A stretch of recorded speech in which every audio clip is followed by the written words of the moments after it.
Talk about filming yourself today. So hands up, who watches videos on the internet? Yeah, all right. I put some very loud YouTube thumbnails in case people didn't know what that was. Slightly harder question. Who has tried filming themselves, speaking to the camera? Oh, a good number of us. All right, it's scary, right? Scary putting yourself out there. You feel like everyone you know is going to watch it and judge you. You compare yourself to other people you've seen online and how much better they are than you. I started by filming myself juggling. I'm a professional circus artist, and I put these out for years and years. But when I eventually wanted to do more tutorials, when I wanted to talk about my life as a circus artist, I found it scary. I found myself inarticulate, talking to the camera, saying these things. And it's because, although lots of people out here are good at lots of different things, filming and talking to the camera are different skill sets, from Rubik's Cube and chess and so forth.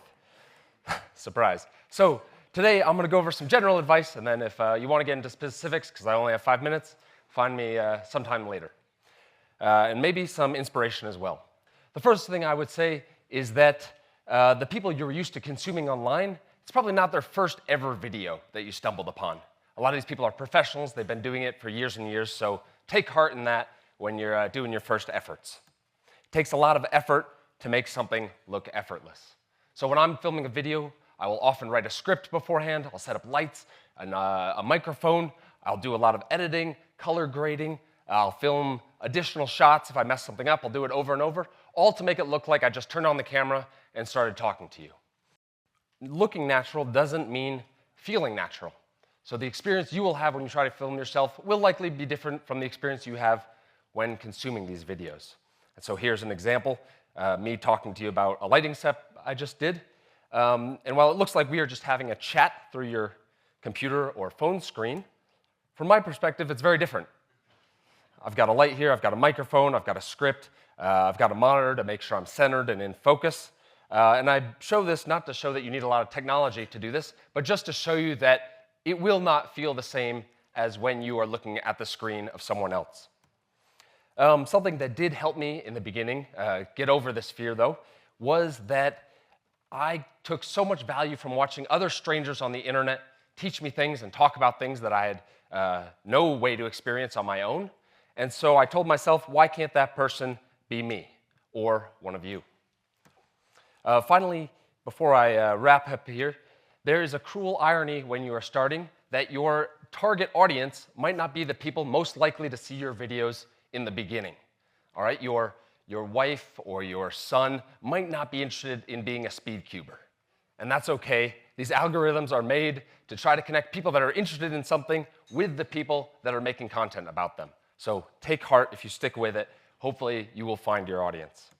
Finally, why do this? It's a lot of time and effort. It's scary to put yourself out there. I'll give you a couple of reasons. If you are a professional juggler like me, visibility is really helpful. Getting yourself out there, getting yourself invited to a conference or to a circus show or to whatever your gig is. And if people already know you, putting yourself out there repeatedly keeps you top of mind, so they don't have to think of a new person. They just see you and you just say, oh, I like that guy, I like his stuff, let's just bring him on this weekend. Third, money. People obviously monetize their audiences, and here's a few different ways. But even if you don't want to make money off of this, I would argue that it is great to put yourself out there to help find a community that is interested in the same things as you. And I will leave you with this last story. When I was at circus school, I was juggling cigar boxes, which is a very niche juggling discipline. And the only people that were practicing it at a high level were in Japan. And so I didn't really have a way to communicate them except through posting videos back and forth on the internet. And we would watch what each other were doing and be inspired and keep pushing the level of cigar box juggling. When I finally made it over to Japan a couple years later, I connected with these guys and they showed me around. There's a whole community over there. They brought me to their juggling clubs. These are people that came from all over the country to meet in a park in Tokyo to juggle me while I was there. They brought me to the best restaurants. They asked, what has Eric already eaten? I got to make him try udon or whatever it was. And they were so welcoming. I also had, by talking about how I got into circus school and my experience as a professional circus artist, I had people in Montreal come up to me on the street and say, hey, Eric, I recognize you from your videos. And they helped me get into circus school, and now that's what I'm doing with my life. So putting yourself out there is great because you never know where it will take you professionally or who else it might inspire. Thank you very much, and have a good lunch.